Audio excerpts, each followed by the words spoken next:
Hi hello வணக்கம் guys. இது உங்க டாப் ரகர் தமிழா சேனல். நான் உங்க டாப் ரகர். இந்த வீடியோ நம்ம எதை பத்தி வீடியோ பார்க்க போறோம் உங்களுக்கு நல்லா தெரியும். அக்னேஷ் ரகர் அதோட கன்வென்ஷன் தான் நம்ம இந்த வீடியோல வந்து பார்க்க போறோம். ஸோ இந்த வீடியோ பிடிச்சிருந்தா லைக் பண்ணுங்க. இந்த மாதிரி வீடியோஸ் அப்படின்னு நினைச்சீங்கன்னா சப்ஸ்கிரைப் பண்ணிட்டு பக்கத்துல இருக்க பெல் பட்டன் பிரஸ் பண்றீங்க. இந்த வீடியோக்குள்ள போறதுக்கு முன்னாடி இது என்ன நாள்? மே டே, மே 1 தொழிலாளர்கள் தினம் எப்படி வேணா சொல்லலாம். இந்த டேவை வந்து இந்தியாவில எப்ப ஸ்டார்ட் பண்ணாங்க அப்படின்னு தெரியுமா? அதுவும் எங்க ஸ்டார்ட் பண்ணாங்கன்னு நீங்க அந்த இடத்த கேட்டீங்கன்னா ரொம்ப ஆச்சரியப்படுவீங்க. நம்ம இந்தியாவில் 1923 தான் ஃபர்ஸ்ட் இதை வந்து ஆரம்பிச்சிருக்காங்க. மே டே அப்படின்றத செலிப்ரேட் பண்ணி லீவ் விட்டுறத 1923 தான் ஆரம்பிச்சிருக்காங்க. அதுவும் எந்த இடத்துல பர்டிகுலரான்னு பாத்தீங்கன்னா சென்னையில தான் வந்து முதல்ல ஸ்டார்ட் பண்ணியிருக்காங்க. ஓகே, வாங்க நம்ம இன்னைக்கான டாபிக் உள்ள போவோம். நம்ம போன வீடியோல பாத்தீங்கன்னா அப்துல் கலாம் அண்ட் டீம்லாம் பாத்தீங்கன்னா ராட்டோ மோட்டாருக்காக வேலை செஞ்சுட்டு இருந்தாங்கன்னு பார்த்தோம். கிட்டத்தட்ட அதே டைம்ல தான் இன்கோஸ் பார்ல சேட்டலைட் விடணும் அப்படின்றதையும் வந்து குறிக்கோளை எடுத்துட்டு வராங்க. ஏன்னா நம்ம ஏற்கனவே வீடியோல பார்த்தோம், 10 இயர்ஸ் பிளான்ல ஒரு சேட்டலைட் நம்ம வந்து தயாரிச்சு விடணும், அதுக்கு நிறைய யூசஸ் இருக்கு அப்படின்றத வந்து ஒரு தனி இதுவா இருந்துச்சு. அது நாங்க வீடியோ கரெக்டா பாத்துட்டீங்கன்னா உங்களுக்கே தெரிஞ்சிருக்கும். 10 இயர் பிளான்ல அந்த சேட்டலைட்டை தான் வந்து மெயினான ஒரு விஷயமா வச்சிருந்தாங்க. இப்போ இந்த ராட்டோ மோட்டாரோட முடிவு கட்டம் வரும்போது இந்த சேட்டலைட் அப்படின்ற ஒரு விஷயத்த எடுத்துட்டு வராங்க. இதை வந்து நீங்க ரெடி பண்ணணும் அப்படின்னு சொல்லிட்டு ஒரு புது ஒரு மிஷன் மாதிரி அப்துல் கலாம் கிட்ட இருக்கு. ஓகே, இப்போ இந்த சேட்டலைட்லாம் வேணும்னா முதல்ல ஒரு லான்ச்சிங் ஸ்டேஷன் வேணும். இந்தியாவில் ஒரு நல்ல லான்ச்சிங் ஸ்டேஷன் ரெடி பண்ணணும் அப்படின்னு சொல்லிட்டு விக்ரம் சாராபாயே களத்தில் இறங்கிட்டாரு. மேல ஹெலிகாப்டர்ல இருந்து பறந்துகிட்டே அந்த ஓஷன் ஓரமா, அதாவது ஈஸ்டர்ன் சைடு இந்தியாவோட ஈஸ்ட் ஓஷன் பக்கமா வந்து பார்த்துட்டே வராரு.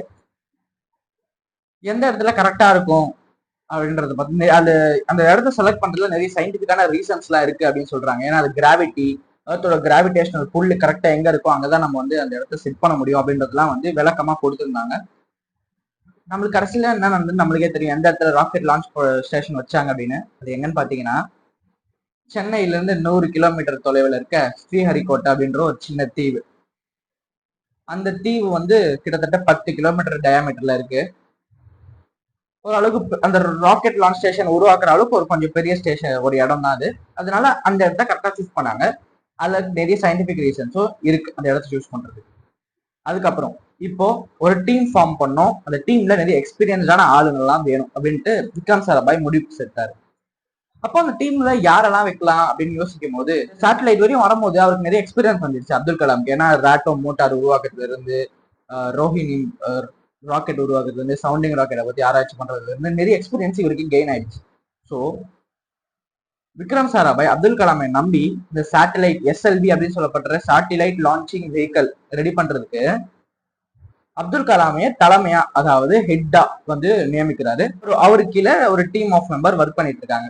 அது மட்டும் இல்லாம அப்துல் கலாம் இந்த தலைமை பொறுப்பு மட்டும் இல்லாம அந்த சேட்டலைட் லான்ச் வெஹிக்கல்ல இருக்க 4th ஸ்டேஜையும் வடிவமைக்க போறது அப்துல் கலாம் தான். அது ஏன் 4th ஸ்டேஜ் அப்படின்றதுக்கு சில காரணங்களும் இருக்கு. தனியான ஒரு ஃபீல்டுல யாரெல்லாம் வல்லுநரா இருக்காங்க அப்படின்னு பார்த்து அவங்கள வந்து அந்தந்த ஸ்டேஜுக்கு நியமிச்சிருக்காங்க. பட் ஆனா 4th ஸ்டேஜ் வந்து ரொம்பவே காம்ப்ளெக்ஸான ஒண்ணு. அதை வந்து நார்மலா எக்ஸ்பீரியன்ஸ் இல்லாத ஆளுங்களால செய்ய முடியாது அப்படின்றதுனால அப்துல் கலாம அதுக்கு நியமிச்சிருக்காங்க. இப்போ அப்துல் கலாம்க்கு தலைமை பொறுப்பு கிடைச்சிருக்கு. இப்போ நம்ம ஏற்கனவே முன்னாடி வீடியோஸ்ல பார்த்த மாதிரி விக்ரம் சாராபாயோட லீடர்ஷிப் குவாலிட்டிஸ் பத்திலாம் தனியா வீடியோஸ் இருக்கு.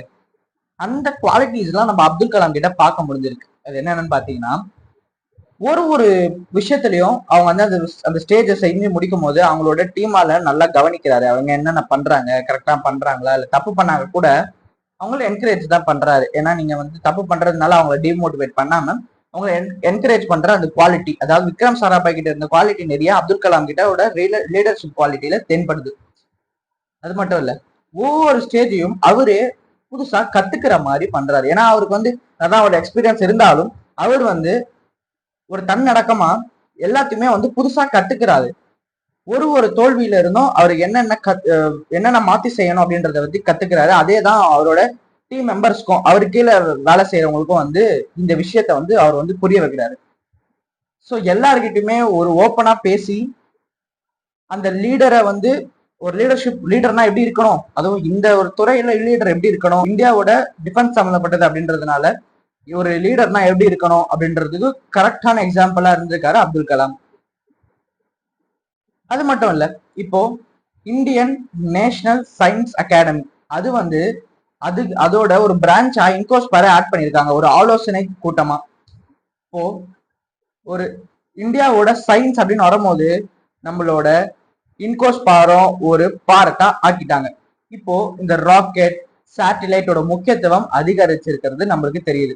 ஓகே, இதுக்கு மேல என்ன நடக்குது அப்படின்றத வரக்கூடிய வீடியோஸ்ல பார்க்கலாம். ஸ்டே டியூன், சப்ஸ்கிரைப் பண்ணி வச்சுக்கோங்க. இந்த வீடியோ பிடிச்சிருந்தா லைக் பண்ணிட்டு உங்க ஃப்ரெண்ட்ஸுக்கு ஷேர் பண்ணுங்க. Bye guys.